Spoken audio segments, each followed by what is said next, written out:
மற்றவர்களை மகிழ்ச்சிப்படுத்த முயற்சித்து நான் இன்னும் என்னை காயப்படுத்தி கொண்டிருக்கிறேன்.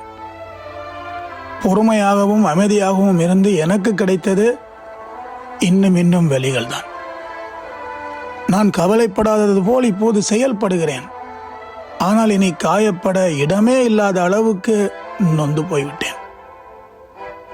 இதயத்தில் இடம் பிடிப்பது எளிமையானதில்லைன்னு சிலர் நினைக்கிறாங்க. ஆனா அந்த இடத்தின் மதிப்பு அவங்களுக்கு தெரியாம இருக்கும்போது அது இன்னும் வலிக்குது.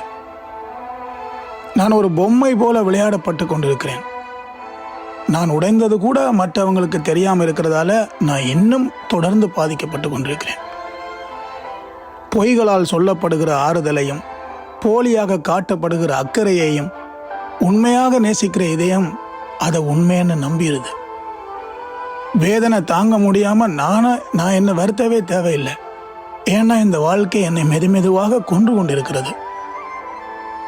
உருவாக்குவதற்கான நேரத்தை விட உடைந்ததை திரும்பவும் ஒன்றிணைப்பதற்குத்தான் அதிக காலம் எடுக்கும். சில வேளை அதுக்கே வாய்ப்பில்லாமல் போய்விடும். ரொம்ப நன்றி.